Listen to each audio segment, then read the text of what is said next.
નમસ્કાર, આપ જોઈ રહ્યા છો નેશન પ્લસ ન્યૂઝ. હું છું આપની સાથે હિરલ પંડ્યા.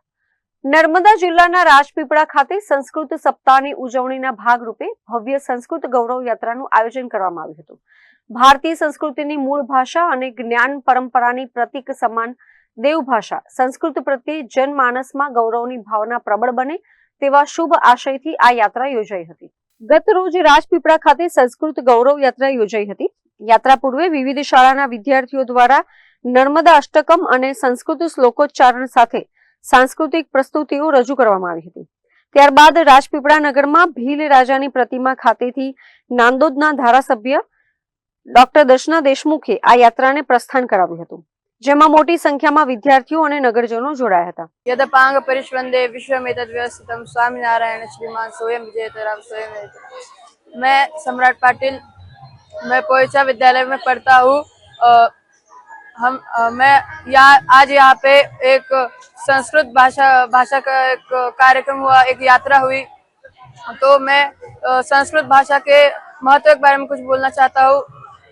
संस्कृत भाषा हमारे जीवन में बहुत महत्वपूर्ण है. आजकल संस्कृत भाषा कोई ज़्यादा पढ़ नहीं रहे. हमें जागरूक होकर संस्कृत भाषा को पढ़ना चाहिए और संस्कृत भाषा को आगे बढ़ाना चाहिए. संस्कृत से क्या हम किसी भी क्षेत्र में आगे बढ़ सकते हैं, जैसे आर्मी हो या फिर कोई भी क्षेत्र हो, हम हर जगह संस्कृत भाषा में जा सकते हैं संस्कृत भाषा पढ़ के. આ ગૌરવ યાત્રા શહેરના મુખ્ય માર્ગો પરથી પસાર થઈ આંબેડકર ચોક થઈને હરસિદ્ધિ માતા મંદિર પરિસર ખાતે પહોંચી સંપન્ન થઈ હતી. સંસ્કૃત ભાષા માત્ર સંવાદનું માધ્યમ નથી, પરંતુ ભારતીય દર્શન, સાહિત્ય, વિજ્ઞાન અને આધ્યાત્મિકતાનો અમૂલ્ય વારસો છે. આ યાત્રા દ્વારા સંસ્કૃત ભાષાના સંવર્ધન અને સંરક્ષણ સાથે નવી પેઢી ભારતીય સાંસ્કૃતિક મૂલ્યો અને જ્ઞાન પરંપરા સાથે જોડાય તેવો મહત્વપૂર્ણ સંદેશ આપવામાં આવ્યો હતો. સંસ્કૃત સપ્તાહની ઉજવણી સંદર્ભે આજે સંસ્કૃત ગૌરવ યાત્રાનું આયોજન કરેલું હતું, જે ભીલ રાજાના સ્ટેચ્યુથી આંબેડકરના સ્ટેચ્યુ સુધીની આપણે યાત્રા કાઢેલી હતી.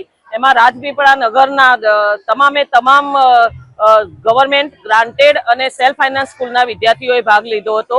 વાલીઓએ પણ ભાગ લીધો હતો. આશરે 1500 થી વધારે વિદ્યાર્થીઓ અને વાલીઓએ આ સંસ્કૃત ગૌરવ યાત્રામાં સંસ્કૃત ભાષાનું ગૌરવ વધારવા માટે એક યાત્રામાં જોડાણા હતા. સંસ્કૃત એ ફક્ત દેવ ભાષા એટલે કે ધાર્મિક ભાષા નથી, પરંતુ સંસ્કૃત ભાષામાં વ્યાકરણ, નાટ્યશાસ્ત્ર, આપણા વેદો, પુરાણો તેમજ મેડિકલ, આયુર્વેદિક, રાજનીતિ એવા તમામે તમામ વિષયોનું બહુ ગૂઢ અને ઉપયોગી જ્ઞાન સમાયેલું છે. સંસ્કૃત તમે જોઈ શકો છો કે સંસ્કૃતે સર્વ જ્ઞાનમ, સંસ્કૃતે સર્વ સંસ્કારા, સંસ્કૃતે સર્વ મૂલ્યાની, સંસ્કૃતે સર્વ સુખાની, સંસ્કૃતે સર્વ સમૃદ્ધમ. મતલબ કે સંસ્કૃત એ સાયન્ટિફિક લેંગ્વેજ છે.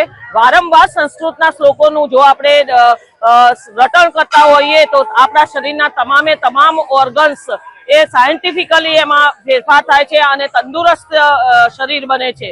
આમ સંસ્કૃત ભાષા એ આપણા જીવનમાં આપણી દેવ ભાષા છે, આપણી પ્રાચીન ભાષા છે, તેનું ખૂબ મહત્વ છે. Bureau report, nation plus news, Rajpipla.